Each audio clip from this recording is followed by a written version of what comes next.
Good morning, students. It's time for second chapter of social science, journey from primitive man to settled life. Primitive man means people of very old time. Primitive man used to be hunter and gatherers. So it means the journey from hunting gathering to settled life. Settled life means the time when they started growing their own food. So the chapter is same as I taught you, from hunting gathering to growing food. In your textbook, open page number 6 and let's read the first introductory passage. Jarbir and his family were going from Gandhinagar to Jamnagar in train. Sitting near the window, he saw trees, bullock carts, camel carts, rickshaw, bus, tractor, etc. He asked his uncle, when did this transportation start? His uncle put his hand on his back and said, train started in our country approximately 150 years back. Among all the vehicles which you are seeing on road, the bullock cart is oldest. Before it, thousands of years back, men didn't have any means of transportation. He used to go from one place to another place on foot. We know this, like transportation, trains started around 150 years ago, and the oldest vehicle, it is the bullock cart.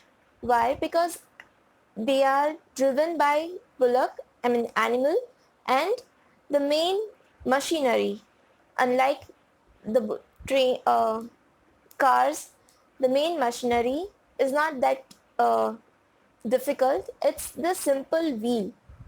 So let's read that how men started transporting. Next passage is primitive man, nomadic life. Primitive man means people of very old time. Approximately 20 lakh years ago, he led a nomadic life and spent his time by hunting. Nomadic means wandering. Wandering, I have taught you, it means roaming from one place to another, not staying at one particular location. So they led a nomadic life and spent his time hunting.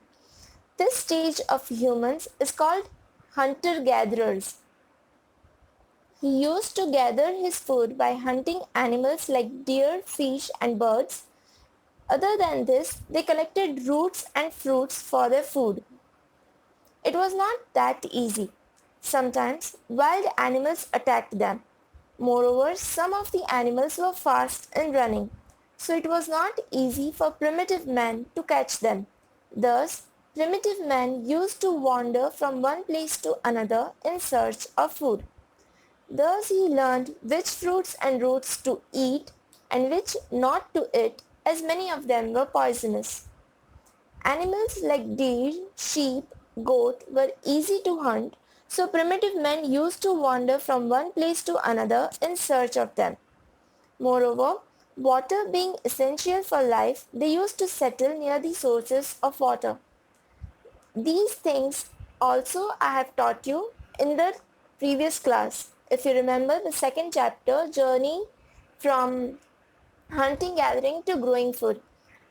What this passage wants to say is the same, like why primitive men, the people of old time, used to travel from one place to another for hunting animals, for growing, for getting fruits, for staying near water sources.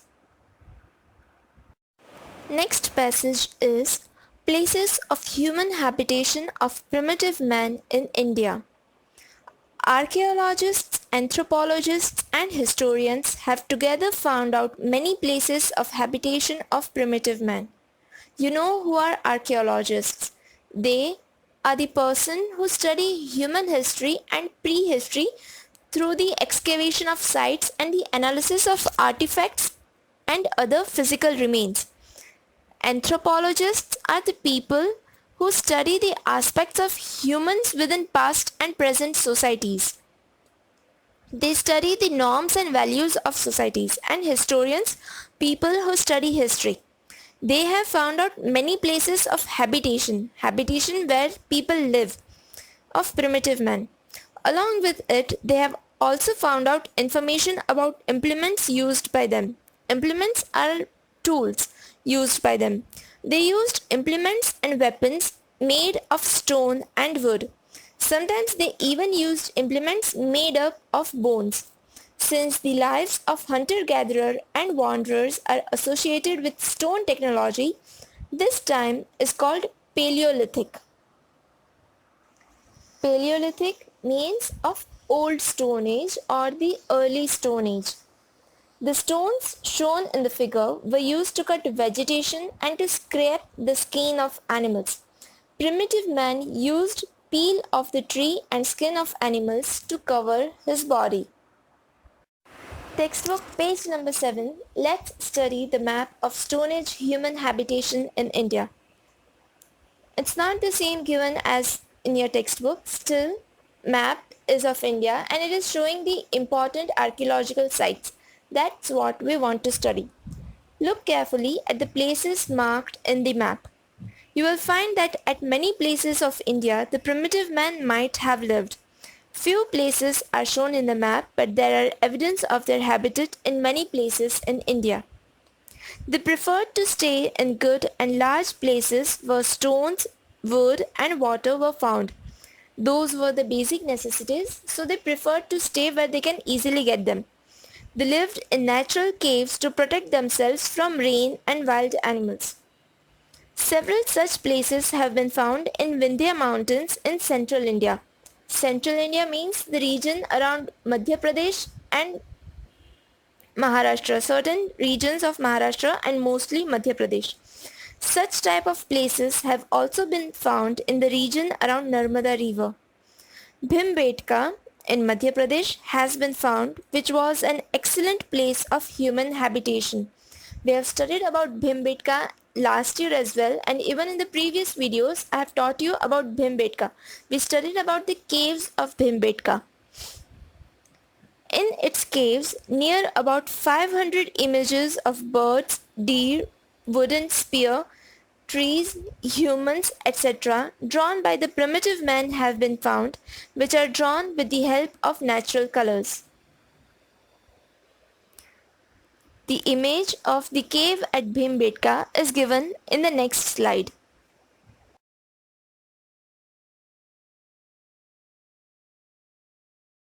Textbook page number 8. Discovery of fire and wheel and their uses. We even studied about when men found fire. It was approximately 11,000 years ago. How do we know that people were using fire at that time? Because we found ashes. Ruins of ashes found in the caves of primitive men in Kurnool in South India indicate that they were familiar with fire. Kurnool is located near Krishna river. As per historians, approximately 11,000 years ago, humans started using fire. Use of fire had revolutionized their life because with the help of it they could cook the meat and eat, get light and protect themselves from wild animals. Other than fire, wheel also revolutionized their life. They learned to make wheel from tree trunk and thick wood. Earlier they used to drag things or they had to walk to carry things, but with the help of wheel it was easy, and that way transportation or even moving, traveling also increased. Changing environment. Students, you should remember what I taught about changing environment to you in the previous classes. Around 12,000 years ago, there was a widespread change in the atmosphere of the world. What kind of change was there? That temperature started to increase, and due to that, vegetation and grass field started growing in many areas of the world. Instead of the ice age, vegetation started growing. As a result, number of grass-eating animals or what we called herbivores like deer, sheep, goat, etc. increased, and primitive men got benefit from it. They started studying these animals' behavior and thus their mental development started. They came in contact with grass, trees, vegetation, as well as wheat, barley, and other grains due to climate change. By using stones, women, men, and children collected grains. Because of this curious instinct, slowly agriculture started in India. People studied how these grains were growing. So, because of that curiosity, agriculture started. People started using stones to grow grains.